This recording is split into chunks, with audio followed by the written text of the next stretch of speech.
Welcome to The Big Picture, a show that takes a deep dive into the political landscape of not only the world, but right here in our own backyard of Illinois. It's showtime, folks. The Big Picture is on WCPT 820. And now, here's your host, Edwin Eisendrath. Okay, as I think about this station's 20th year as a progressive radio station, I know it's not really an antidote to the pervasive right-wing radio across America. There are, a few folks who come to mind, though, who have thought so deeply about the news and about news inside of media, about the business models of news, about the impact of those business models on actual reporting, and about what the future might hold. And I thought, just because of this anniversary, that's the conversation I want to have. And one of those people that I wanted to talk to is Jeff Jarvis. Jeff is a professor of journalism, or an emeritus professor of journalism. He's a journalist entrepreneur for many years, a practicing journalist, author of books, including on the future of news. And he also consults for big news organizations. Jeff, welcome. Thank you so much. I'd like to start. I don't want to spend too much time on radio, but I'd just like to start, because we're celebrating this birthday, by asking you just about talk radio. I'd sort of love your thoughts of the role it's played in the broader landscape of journalism and thought. Well, with you as an obvious exception, I think talk radio on the right has paved the way to hell and where we are today. And I think is in great measure responsible even before Rupert Murdoch started Fox News, and even before we saw the New York Post and the Wall Street Journal have an impact. There was the right wing on talk radio. The larger trend that I see in media that I've been concentrating on for the last decade and a half is what I see as the death of mass media. That what the internet kills in the long run is the mass media business model, with it mass media, with it the insult of the idea of the mass. But what started all this, I think, was focused radio. That radio could find a niche audience, frankly, of one persuasion or another. And then the internet is accused of radicalizing people. I don't know that I necessarily believe that. But if it does, so has right-wing radio. And so I think that there's a reckoning needed for what role that has. Now, is that still the case today with podcasts and with other things? Probably not. But I watched my own parents in Florida be influenced by broadcast radio. And I think that it played a historic and not necessarily positive role in our democracy. The philosopher Alfred North Whitehead, I think he's the guy who said, all Western philosophy is Plato and the rest are footnotes. And I kind of wonder, in this business I'm in, whether all talk radio is Rush Limbaugh and the rest of us are footnotes. I think so. I mean, I'm a Howard Stern fan. And Howard finally abandoned broadcast radio, terrestrial radio. Yeah. And to some measure, I think was jealous, even though he was the king of all media, was jealous of what was done by Limbaugh and company. And you could laugh at him, and I have, and Howard Stern has, but he influenced politics and the medium profoundly. Yeah, I think so too. Well, this station is a Chicago-based radio station, but anymore, because of the internet, our reach is a far greater than our signal. I mean, people tune in through their laptops, through their phones, and listen. I'm people who call in from Seattle and call in from Florida. It's a different world now, and that, I think, in some ways, put an end to that era. I think you're right, and I think that it's a positive thing that we are not imprisoned to the scheduling of those who own the broadcast towers anymore. Yeah. And yes, it means that people can dig down into a rat hole, but they're going to be there anyway, pretty much. Right, and they've also got more choices. I mean, yes. They're not stuck in the rat hole that somebody defines for them. Yeah. Exactly, and I think that's important. Yeah, and good. So let's turn to journalism and media more broadly. people say that legacy media is dead. You said mass media is dead, but like newspapers, gosh knows you and I both spent time in newspapers, are dead, and that the new media hasn't yet figured out its model. And I wonder if this moment, I don't think journalism is dead. It's just too necessary to our lives. But in this moment where we don't really have a clear model for it, do you think that's accurate? And if it is, do you think that that lacuna creates a dangerous threat to our democracy? Yes, it's a threat, but also it's an opportunity. I mean, I devoted my life and career to journalism and mass media, starting at Chicago Today, a paper that had no tomorrow, and then the Tribune, and then on from there. And you've just dated yourself. Yes, I know I have. But I come at this moment with sober thoughts about what I've done with my life, to put it in my own personal terms. And I think that journalism right now is failing America in this moment of crisis. We have a lot of talk about how local newspapers are failing, and most of them have been taken over by hedge funds. Look at the Tribune in Chicago and elsewhere. And that they're being cut to the marrow. That's all true. But I also think we have a crisis in national media. I've been using on the socials, I've been using the hashtags Broken Times and Broken Post and Murdoch Journal to talk about what I think is the failure of these once august institutions to cover our fall into fascism.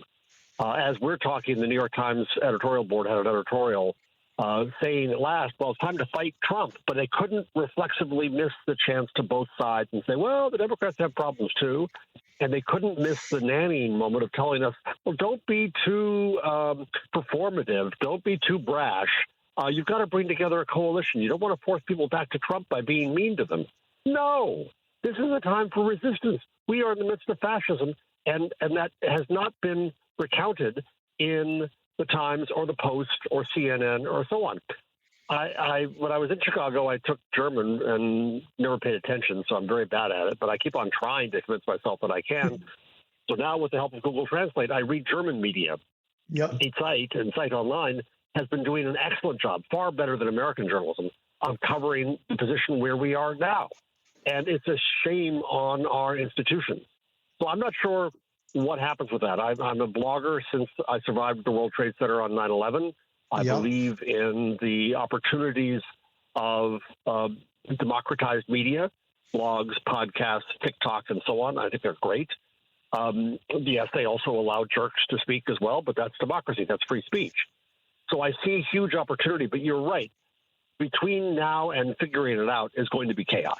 Yeah. There isn't a business model that's clear.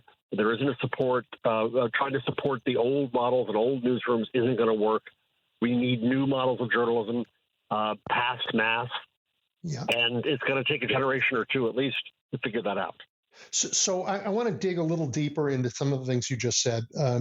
This notion that national media has failed this moment, and I agree with that, but it's curious because I don't think journalists themselves have failed the moment. I think there's some remarkably good journalism still going on that I know I rely on, and I think a lot of the country does, where they really do, hold up what's going on. Is it the corporate model that leads to the crazy stuff that you've seen in the New York Times? I mean, at 4 years for Joe Biden, every month for 4 years, it was, we've had a good jobs report. Can it last?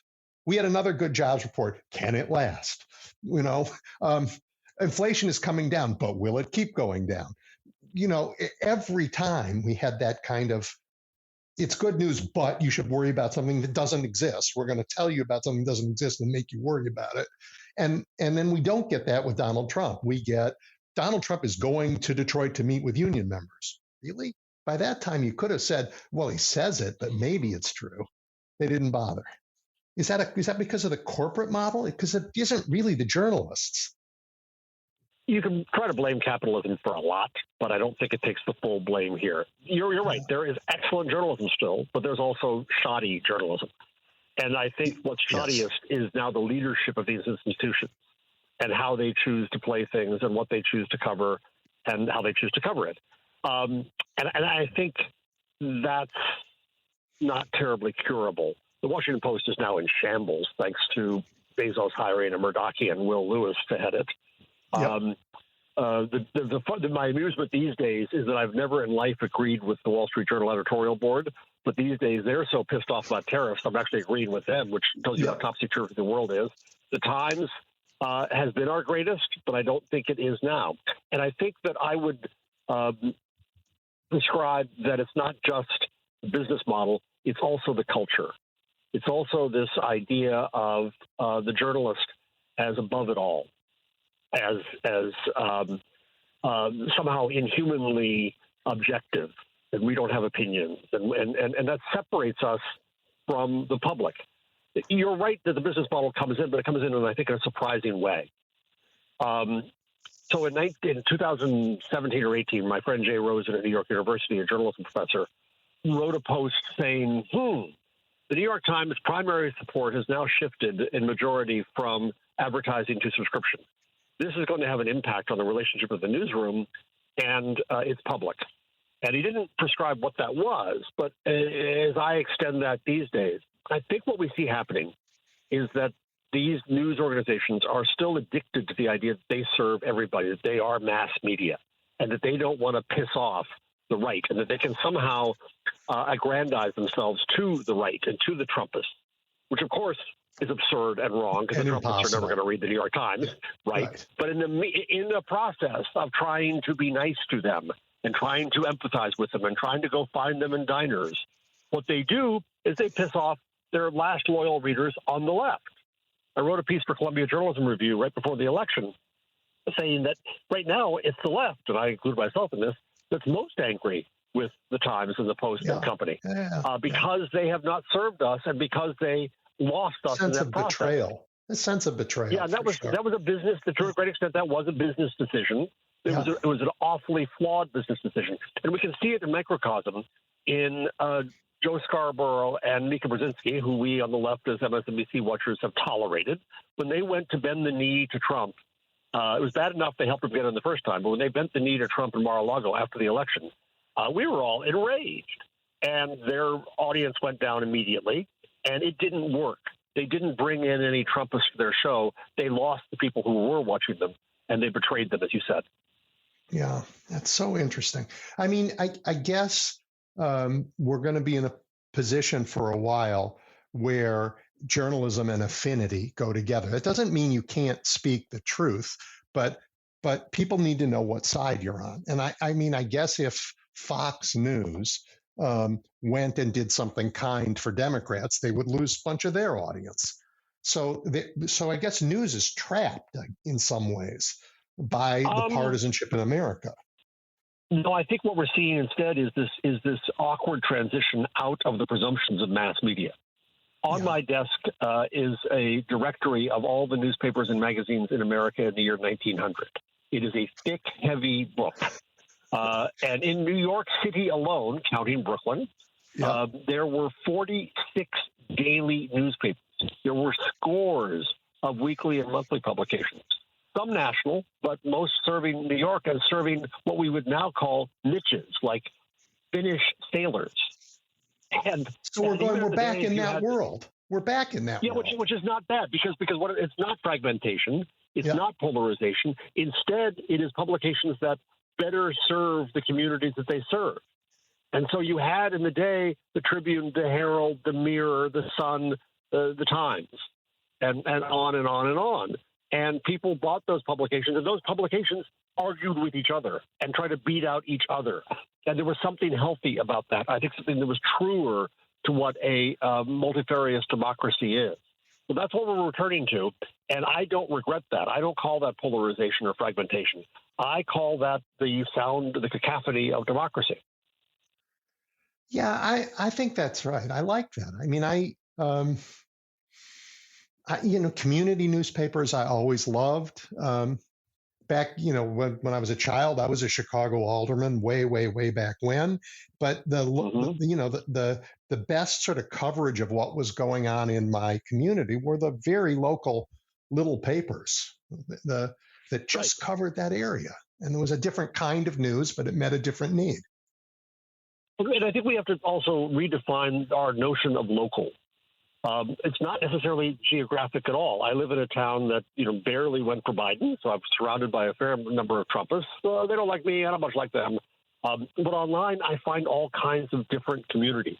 I wrote a book called The Gutenberg Parenthesis about a book history. It's a wonky field, and I found all this wonderful collection of book historians online. During COVID, I started a COVID experts list, where I saw that scientists were peer reviewing papers through Twitter when we still could use it. These are amazing. And I have friends in Germany. I have friends around the world across interests, across needs, lived experience, and so on. I think we see a tremendous example of this in Black Twitter online. And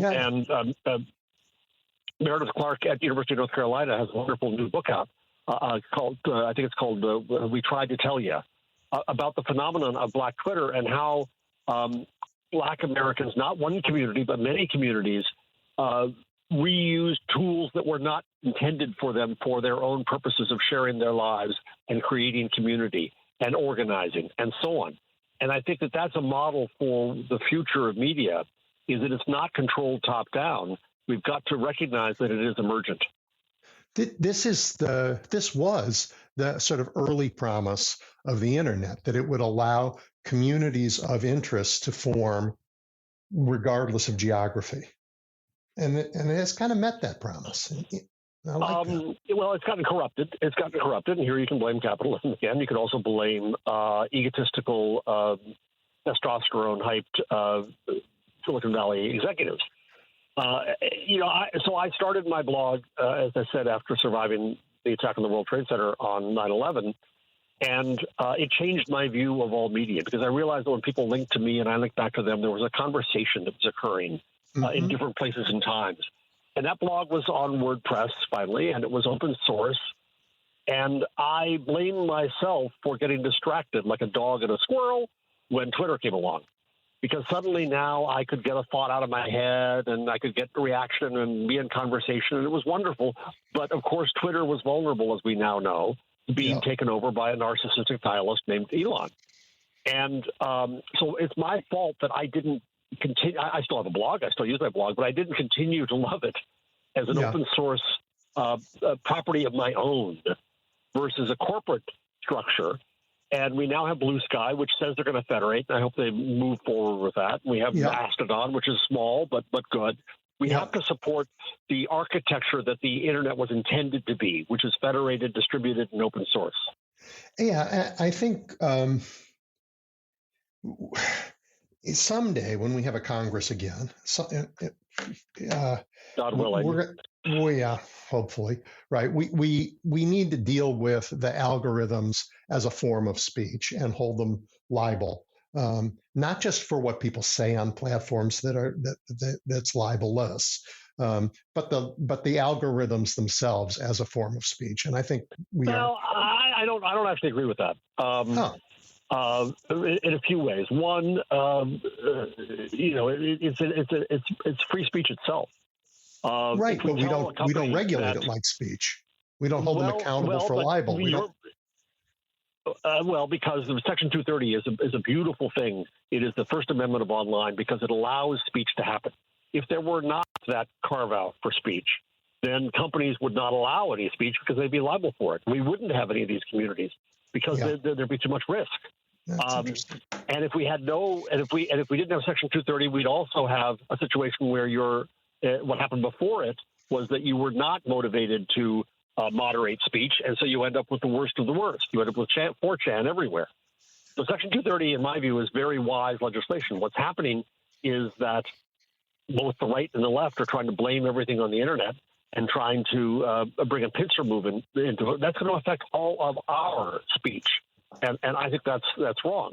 And also, to tell a platform that you must have this speech or must not have that speech is a violation of the platform's own free speech rights. And so in Texas and Florida, where you have the right wing passing laws telling the platforms that they can't take down noxious right wing speech, that is a violation of the First Amendment. Yeah. I hope even our current Supreme Court will see that. Yep. That's interesting. And I think that's probably right. Well, I do worry, though. Maybe then we should just talk in politics and consider it money and deal with it when we finally get to dealing with money in politics. And that's a different question. So what's working best right now for people to try and get a sense of what's going on with all the failures you've talked about? What's working best?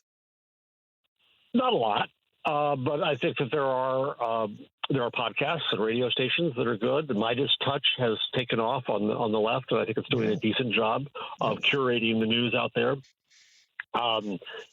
There's various podcasts. There are independent sites that matter. Talking Points Memo, the 19th, places like that I think are important. The Guardian, I think, is still doing good coverage. Through Google Translate, I think it's pretty miraculous that you can read. I sometimes read the Helsingin Sondamat in Helsinki, and believe me, I'll never read Finnish, but one can get a perspective from around the world in ways that was never possible before, which I think is a beautiful thing. And I think that the pressure on the big old media is a good thing, but I've come to the point, regretfully, that I'm not sure they can be saved. I think we're going to have to replace them, and I don't say that with any joy. I say that with a lot of regret, but I think we've got to change the world. Now, the greatest hope that I have is I'm a journalism teacher, and if I thought journalism was dead, then I'd be a fraud teaching it. But in the engagement journalism program that a colleague, Carrie Brown, and I started at CUNY, they're kind of messing it up now, but for the first almost 10 years, we had graduates come out who are doing amazing things now and who carry a torch better than Carrie and I could. I find hope in that. I find young journalists who question the way that journalism was done and challenge it and try to find new and better ways to do it. Yeah, I think Watergate inspired lots of people to go into journalism, but also created this notion that journalists are, as you say, above it all, and that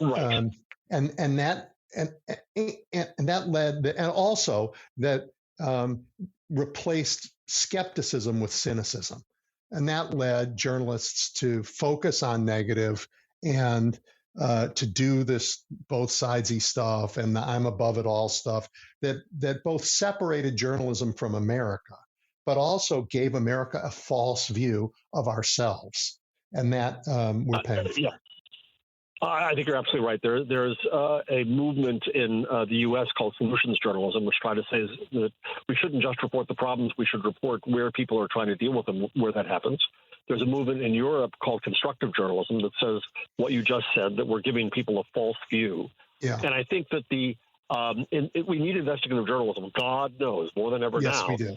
But that constant view that everybody's crooked and everything's wrong means that it makes us blind to people who are doing good things, who are trying. It means that we don't give them the attention that they require to support and encourage that. Yep. Yeah, I think that's so important. And, journalism back in the day that you were talking about with that book on your desk with all those hundreds of newspapers, the journalists, they didn't go to fancy journalism schools. It was a trade, and they were folks who had much more in common with everybody in their community. And that mattered too.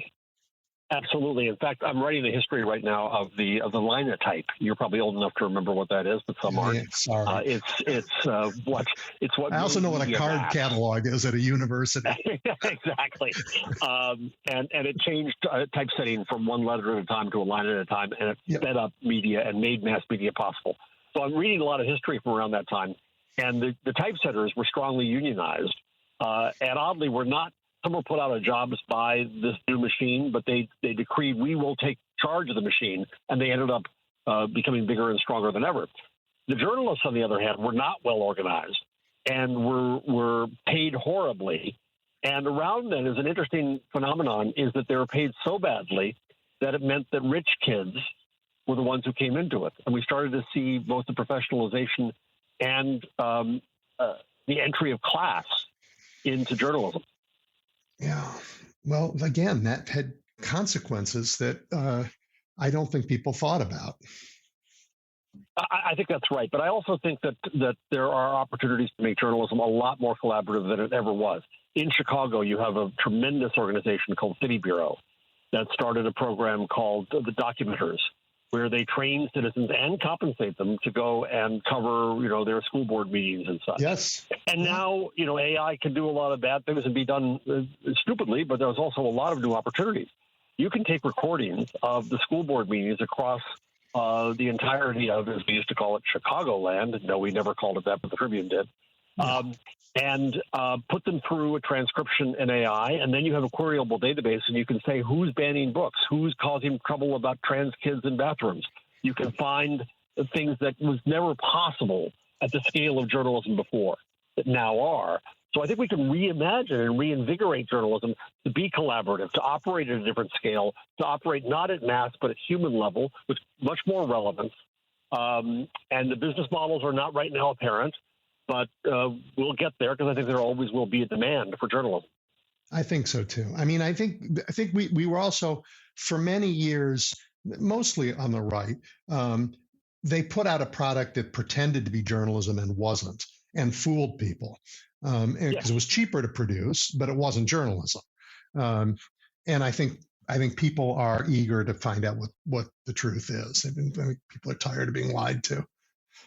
Roger Ailes' brilliance at Fox News, and it was brilliant, was to realize that talk is cheap and reporting is expensive. Yep. And so by creating a station that was primarily just talking about the news, there we go. Now MSNBC, which I watch, and generally starting at 4 o'clock in the afternoon, 3 o'clock Central, not so much during the day.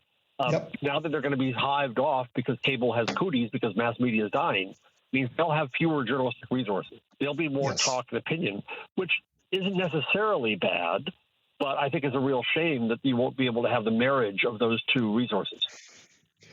Yeah, and we should, it just means that those of us, I'm in the talk business, God knows, but I rely on the journalism business, and I know the difference, and we need journalism. We need good journalism, and we need to find ways to support it. And how do people who believe in it support it these days? There's a lot of talk about canceling subscriptions to the Times and the Post. A lot of people have, and I think it's a powerful message, especially with the Post. I still subscribe to them because I still think we have to support the good journalism that is there. And plus, I'm a media critic, so I got to read it. Yep. But I think that's minor. I would say that you try to find the news sources, and that means organizations like Talking Points Memo. I'll mention them again, but it also means the individuals you think are doing a good job, and use the socials to spread it. Use the opportunity to share it with people, and also when you see a story that's too good to be true, stop yourself for a minute and consider whether to share that, because it probably isn't.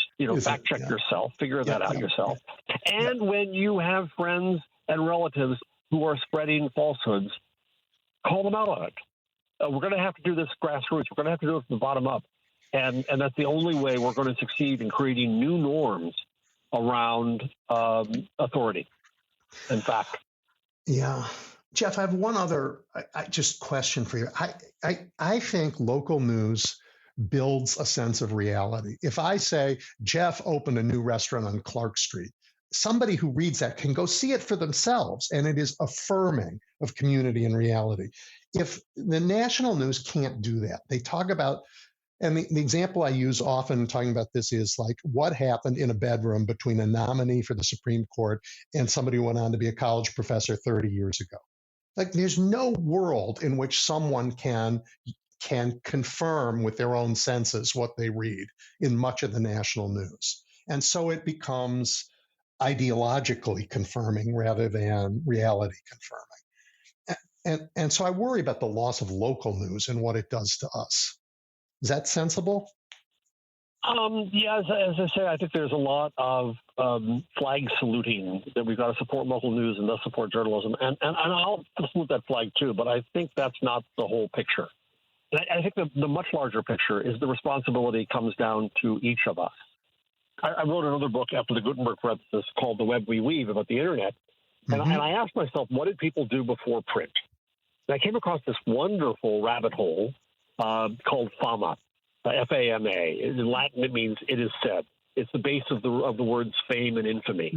Mm-hmm. And what it means is that people before print, and when print came along, by the way, it was not seen as credible because the provenance was not clear. Anybody can make this pamphlet, like anybody can make a Facebook post. What you trusted was the innkeeper who heard from all the people coming through town, who gets her stories straight, and who is reliable.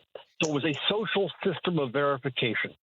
That was the institution of truth before print. Now, once print came along and we got the institutions of editing and publishing, it superseded that. We're right now, we're back in that position where we need social systems of tell us authority and credibility. And you're right that verifying with your own eyes what a local newspaper does is part of that. But I don't think that necessarily accretes to all of journalism or all of media. Yep, I agree. And so, but what it really means is that each citizen, each of us, everyone listening to you has their own responsibility to use the tools available to help decide what is true. That's got to be our last word because we've run out of time. Jeff, I'd like to do this again. I'm just like getting started and we've run out of time. Thank you. I really appreciate it. And just tell everybody before you go how to find your stuff. If you go to jeffjarvis.com, you'll see links to my books, Gutenberg Parenthesis, now in paperback, magazine, and The Web We Weave. Thank you very much. Really appreciate it.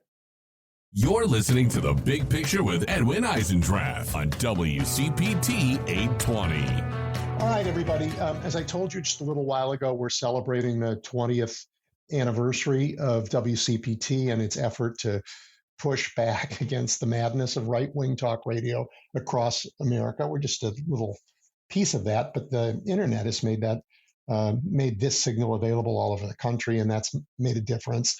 But I wanted to have conversations about the media generally. I wanted to have conversations about the direction of news as we celebrate this anniversary. And I told you I was going to bring you people who really have thought a lot about that.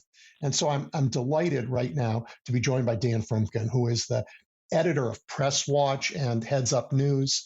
After years at the Washington Post and other traditional news organizations, he's gone out on his own and spectacularly. His newsletters are for folks who watch the news with increasing alarm about news, like I do, and for those who don't really pay attention to the news but actually still want to know what's going on. Dan, welcome. Thank you so much, and happy anniversary. Thank you. Yeah, it's an accomplishment, I think. Any form of journalism is tough to maintain over time anymore. So, I have not been here for 20 years. I've been here for 2.5, but it's remarkable. Yeah. Hey, I think it's safe to say. Go ahead. I mean, so many other people have tried this and failed, and for you to succeed over 20 years is really quite amazing. Yeah. I don't know if we have any magic about the secret sauce, but for years, the fellow who owned it and supported it, really, a man named Fred Eichner, very dedicated to the idea that the country needed an alternative to this pervasive right-wing talk. And it needed to be an alternative that was free for people to listen to, not hiding behind a paywall as so much of the rest of the news is. So I think we were lucky in that. Hey, I read your social media, I read your newsletter, and I think I'm not overstating if I say you've been a little bit disappointed by the way the country's political journalists cover Donald Trump. Let's take some time and talk about that. Okay. It depends how far back you want to go. But I think even starting from, the trip down the escalator, the media has been insufficiently clear to the public about what an extraordinarily different and strange way he wants to govern. And this is particularly true, obviously, recently. I feel like the coverage was particularly abysmal during the election, the 2024 election. I feel like on the one hand, they played down sort of the alarmism of a lot of people about Trump. They poo-pooed that Project 2025 was not really this thing, that sort of stuff. And then at the same time, they really underplayed the economic success that was occurring under the Biden administration. So I think all in all, a lot of the responsibility for how the election turned out, really comes to the media. Well, yeah, I'm not as willing to discount ordinary Americans' obligations as citizens to find out the truth. But the media definitely didn't do its job. I agree with you. And let's talk about both aspects of that: the mischaracterization of the Biden administration, and then the not even an attempt to talk about Donald Trump. Let's do them separately. So, what did you make of he was in office 4 years, so 48 months of job growth and of good economic news. And every single month, we would get a jobs report that would say a lot of new jobs were created, but can it last? Inflation is coming down, but can it last? Right? There was never a moment of, wow, this is amazing. Not once. Every single headline had an editorial barb to it. Why? What makes journalists do that, or editors do that, or headline writers do that? It's really hard to say. I can tell you one thing that I've noticed is that, by and large, what you will find in the major American news organizations is they're not leading public opinion; they're following public opinion.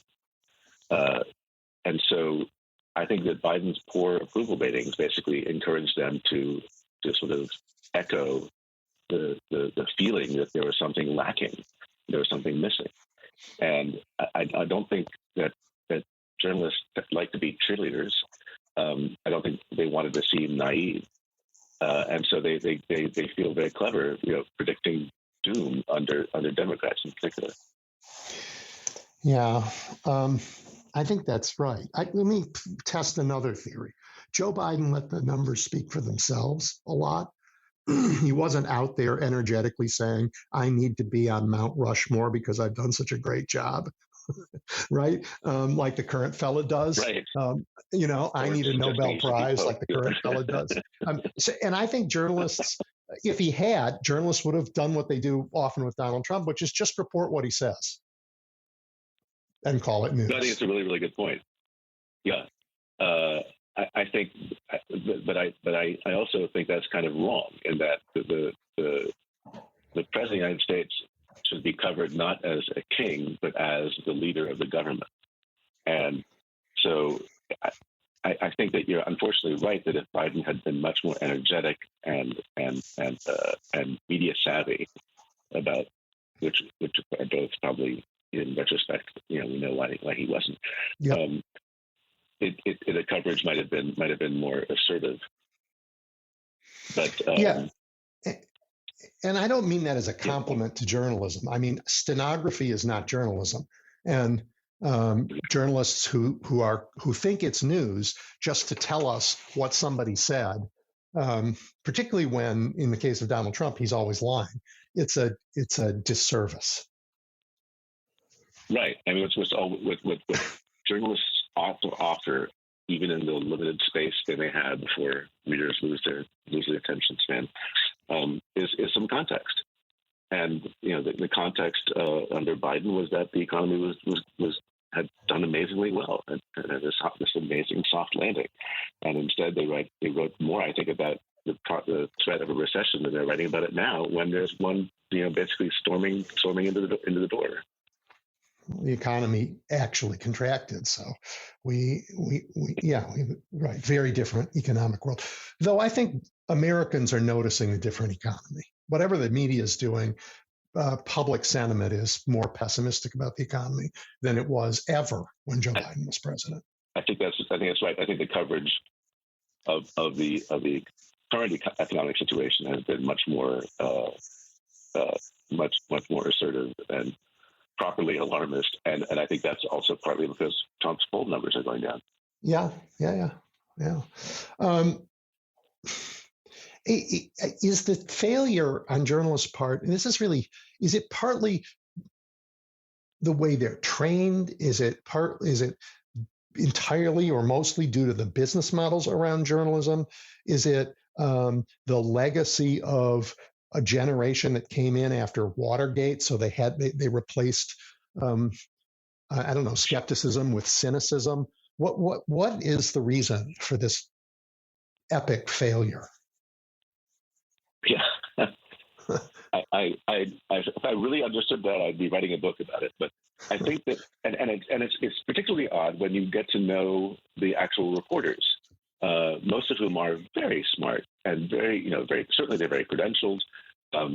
And I think if you talk to them, after a few drinks, they'd give you the straight scoop. But they've been conditioned by their organizations to not be alarmist. I think one of the things that has happened in the business as it's gotten partly as it's gotten more corporate, partly just because of the sort of the generally centrist leanings of the people who run it, or the newsrooms, is that the notion of being too alarmed is negative. The ultimate sin, I think, in a newsroom is to sound like one of those crazy, dirty hippies who's always complaining about stuff, and they don't want to do it. They really. I mean, like, trolling the libs is not just something the Republicans do. I think to some extent a lot of journalists do it too. Well, you said two different things there. One is something that I notice among people I know and drives me crazy. They want to seem to rise above all of it. So both sides are terrible. And, we went too far one way and now we're going to go too far the other way and there will be a correction. As if it's only a pendulum and really there's nothing else going on, which I think is patently false. The other, though, is that it's easier for journalists to troll the libs than to troll the conservatives, and that somehow the target is just easier. Maybe it's because the left doesn't fight back. Yeah, I mean, the right wing has been extremely effective at blaming the media for all sorts of things. I mean, fake news is now, part of our lexicon. But I do think that, and I think you're absolutely right that a lot of it is just not wanting to feel superior to both sides, wanting to feel above the fray. It's what Jay Rosen, the NYU journalism professor, refers to as the view from nowhere. And so, if your job is to not take sides between two different parties, and that can work if both parties are sort of acting in good faith and operating on some shared factual basis. But it doesn't work when all of a sudden one party is saying things that are just blatantly false and is becoming anti-democratic. And so when you end up sort of both sidesing things in a calm, non-hysterical demeanor, you're actually distorting, I think, the news rather than telling it. Mm-hmm. And not take sides is not one of the canons of journalism. They are fairness, accuracy, right? Not just that, but also standing up for the little guy, being a champion of a teller of truth. Yeah, and particularly up against power. So this notion of we don't take sides is not, that's not what journalists, I think, are trained. They're not trained. They're trained to be fair and to try to be objective, but that's not the same thing as don't take sides. If somebody says to you, it's raining outside, you go outside and you look and you say, okay, it's raining, or it's not raining, it's sunny. You say they're wrong. Yeah. So what happened to the truth teller part of this? It gets beaten out of them in these newsrooms, in these increasingly corporate newsrooms, where the goal is to not get in trouble with your sources, not get in trouble with your editors. I mean, if you see some behavior that's otherwise inexplicable, you have to look at what the incentive structures are in an institution. Yeah, and they see the people writing the most tortured pablum both side stuff getting rewarded, and and the people who maybe stick in a slightly too mouthy adjective getting punished. So my concern is my fear and my hope is that this is something that's burned into our institutions right now because of the leadership. And my hope is that in the next, as the next generation of leaders arises, they won't feel the same way. I'm not sure about that. Well, so let me try another theory. The things that you were just describing do not apply to Fox, right? They have they don't care about both sidesing anything. They pick a side and they lie, but and they get rewarded for it. So those rules don't apply there. I do think that the changing media landscape means that there is fragmentation is one way to look at it, but they're communities of interest, and they find the people they trust to tell them the news now. And there isn't going to be, 2 or 3 broadcast networks that everybody turns to. That's I think forever finished now. So there's going to be a lot of sources of news, and I think there's really good reporting still going on.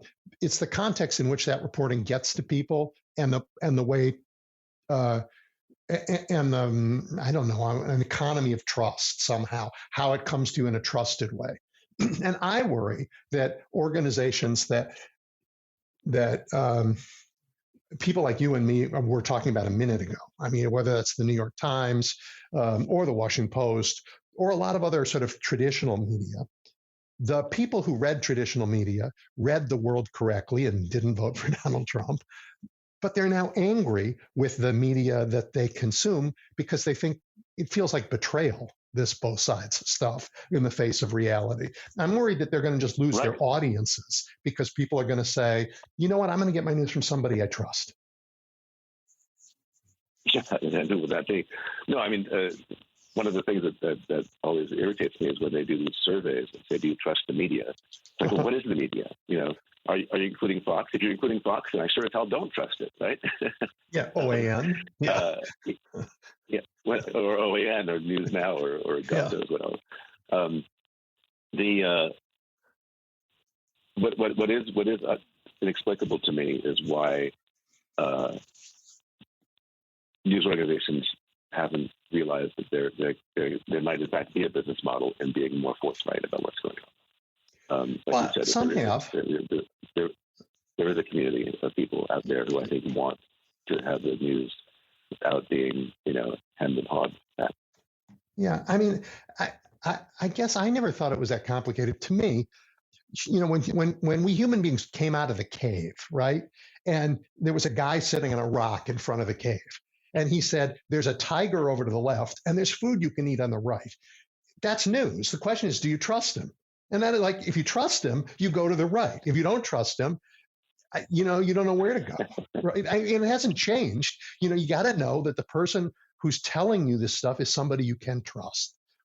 And because it's not usually somebody you grew up with and knew, the trust is, I've listened to him. He's been right about the last 30 times. This is the method he uses to get his information. I think that makes sense. And journalism is still kind of that world.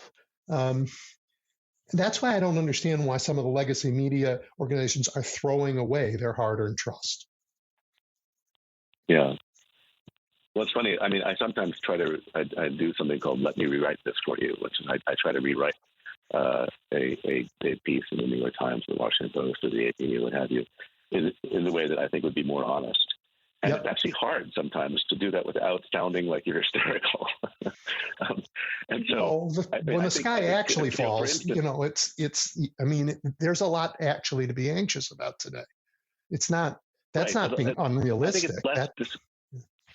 I don't think things are necessarily as clear as there's food over here and there's a tiger over there.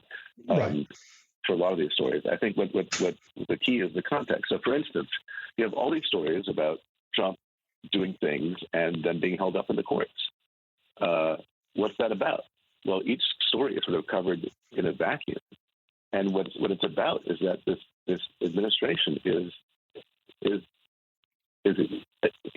doing things that are illegal constantly. A huge chunk of of its major actions are just flatly illegal, and that's why they're in court. And so there ought to be, when Trump says something, the tendency is to write it down for these journalists, but the context is missing, which is A, he may change his mind in 10 minutes. B, this is a guy who lies to you all the time. And C, a lot of the stuff he's doing has been shown to be illegal even by Trump judges. And so, how do you say that without sounding hysterical? Sometimes I find a challenge. Well, I mean, so I have some empathy for the people who write the way that they do, but not a lot. Yeah, but they write like they showed up this morning, and they didn't have have 4 years of his last presidency and a whole bunch of 4 years when he wasn't president and talking all the time to form a judgment that has context. Right. I mean, you can be fooled the first time you see him. He's charming. Well, some people find him very charming.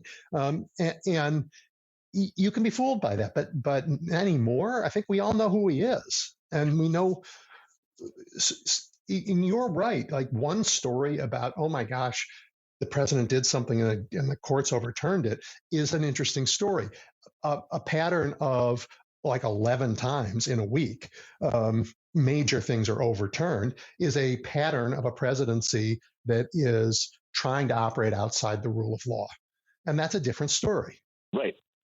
But here, for instance, the New York Times had an excellent story, I think just yesterday, about how he's basically testing the limits of the rule of law.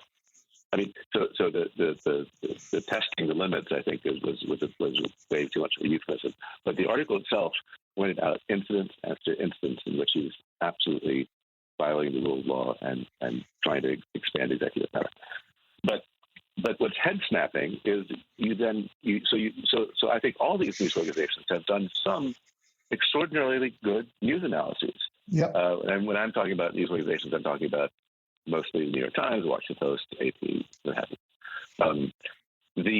But the daily coverage, what's head snapping is the contrast between these news analyses, which seem to connect all the dots, and these news stories that are just dots. Yeah. And they don't, and it's like the reporters didn't read what the other guy wrote, except sometimes it's the same guy. If you're in a city and every week there's a fire in a neighborhood, every week, you can write a story about a guy's house burned down, or you could say, I don't know, this is a serial problem. Is there a problem with the fire department? Is there a problem with the gas mains? Do we have an arsonist that's loose? Right? You begin to ask other kinds of questions. I mean, we do this with serial killers. We don't say, oh gosh, there was another murder. We say, there's a serial killer on the loose. I mean, people want to understand the patterns. That's a very human metaphor thing. Is very good. I like that. I like that, the serial killer metaphor. Right? You can't discover each murder separately. And pretend it's de novo. Like, oh, look what just happened. Same gun, right? Same fingerprints, same MO, but oh, gee whiz, we've never seen this before. I may steal that. That's very good. It's yours. Feel free. Thank you. Yeah, that's what the radio is. You put the stuff out there and hope it gets a life. So okay, well, what? And then there's also the lack of context in just ordinary things. I mean, when he announced these tariffs that he called reciprocal tariffs, and the press beautifully referred to them as reciprocal tariffs. They weren't reciprocal. Reciprocal says to you, well, they did this to us, so we're doing this to them. Right. The reciprocal tariffs came later. They came when the other guys did it back to us. Yeah. That would be sort of kind of fair. It might be stupid, but it would at least be fair. These tariffs that he instituted were the function of some bizarre formula based on the trade deficit, which has nothing to do with tariffs and with unfair practices. And then he constantly refers to us, having lost $1 trillion to China. It's like, well, we bought things for that money. Right. And so, but instead you hear the media echoing what he says and still, and to this day, referring to them as reciprocal tariffs. I don't understand that. I mean, I don't understand. I don't even know why we call them tariffs. I mean, well, let's just say it's a tax on imports, which is what it is. It's just a tax on imports. Yep. And there are, I mean, every country taxes some imports from other countries, but not, that's why we have some free trade agreements. But I mean, like his peak with Canada and Mexico, I would have said, okay, 4 years ago, he didn't like NAFTA because it was the trade agreement with Canada and Mexico. So he tore that up and he personally negotiated and signed a new agreement. Now he is, so when he says he doesn't like the trade deal with Canada and Mexico, that's his deal. He negotiated, he signed it. And at the time he said it was the greatest thing ever. It was the best deal ever. It was like, I need a Nobel Prize in economics because of this deal. Well, yeah, I don't understand. This is not that hard to remember. but the journalists. I don't think I understand what tariffs are. I'm so confused about the journalists because there's such good journalism going on. You can see really first-rate reporting and even some very good commentary. But finding out what's going on is hard. Good journalism. And there's a lot of it going on. So I don't understand how the people you talk about, and you say after you have a drink with them, they tell you the truth. They see it, they know it, and they have the talent to go find it. And somehow, by the time it gets in the air, it's something else. Yeah. No, it's strange. And the thing that actually also irritates me the most is the waste of these sit-down interviews. When journalists actually have a chance to sit down with Trump, and he's a captive audience with them for half an hour or 45 minutes or what have you. And finally, there's an opportunity where they can confront him with information that he doesn't want to be confronted with, where they can ask follow-up questions repeatedly because he's just sitting there, and they don't take advantage of that opportunity. My sympathy goes out. For instance, I would want when he lies to them to their face, they just nod. We're moving on. Let's move on to the next topic. Right? That's what they do. Right. Yeah, and they could in fact confront him with the fact that they're the only people in the world who are in a position to confront him with his lies, because nobody else he talks to will do that. And they have this obligation, and they don't take it. And also the obligation to figure out whether he actually has any idea what he's talking about. I mean, does he actually understand what tariffs are? Does he think that China pays them? What if the other countries pay them when in fact it's the importers that pay them? I mean, just some simple basic questions, and yet that's very deferential. And I think that in a nutshell is what's wrong with the press corps. Ultimately, at the end of the day, it's still deferential. I don't think there's an upside anymore to covering anything he says, because he speaks in this odd, discreet way. When a reporter tries, wait a minute, you're not being very nice. Wait a minute, that wasn't very nice of you. I made you. I gave you this interview. How dare you ask me those questions? Right? It's like, so, okay. I mean, if I were the reporter, I would have taken off the microphone and left and just said, you know what, folks, there's no reason to listen to this man. Like, let's just cover what he does. Let's cover what he does, not what he says. I don't think a lot of people would have done that, but he could have pushed back. I mean, this most recent case is really astonishing here. This is Terry Moran, the ABC News correspondent, interviewing Donald Trump, and Donald Trump is insisting that this doctored photograph that he showed the public, where letters and words MS-13 were superimposed on top of tattoos that Kilmar Abrego Garcia actually had, were real. And he's in fact trying to browbeat Terry Moran into agreeing. And Terry Moran keeps wanting to move along. Yep. He says, let's just move on. Let's just drop it. Let's just agree, agree to disagree, what have you. No, it's like, this is a perfect opportunity. How could you possibly believe this? Well, first of all, do you actually believe that those letters are actually literally on his knuckles? And he would say yes. And he would say yes. And he would say, how could you possibly believe that? Yeah. I mean, it's astonishing. I was astonished by that. I was astonished by the fact that he was asked about the Declaration of Independence and had no idea what it said. You should highlight that clip for your audience. It's amazing. Amazing.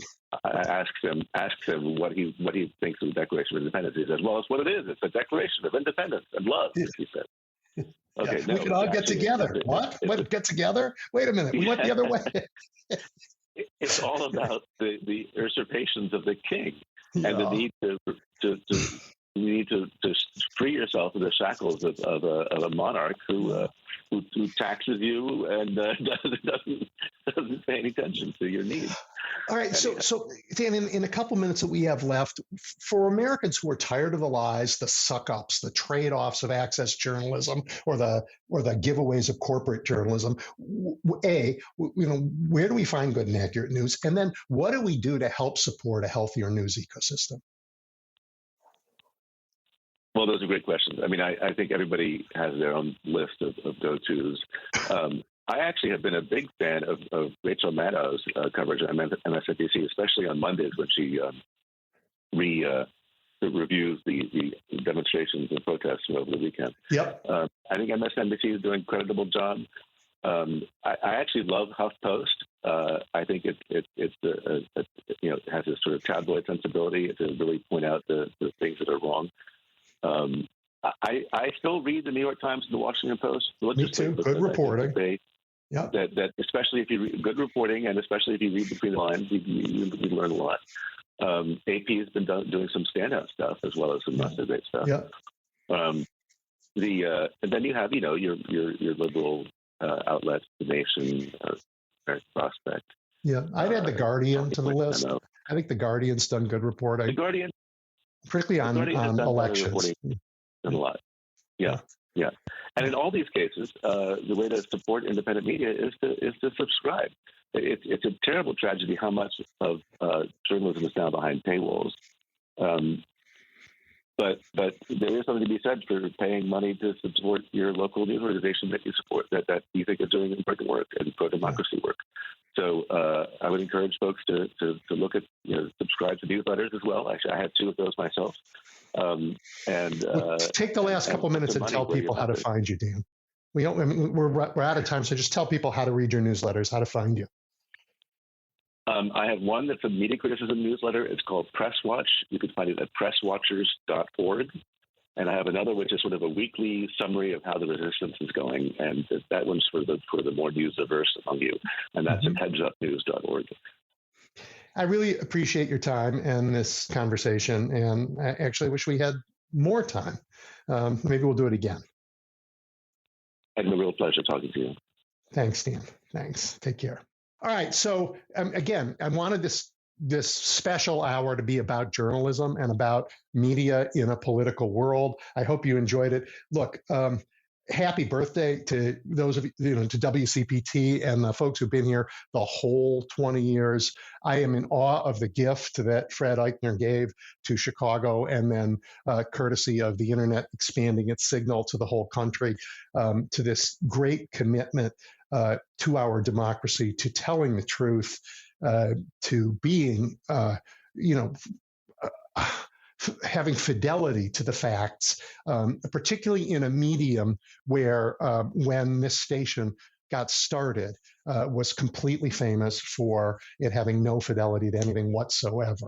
So bravo to the folks who got us this far, and here's to the next 20 years.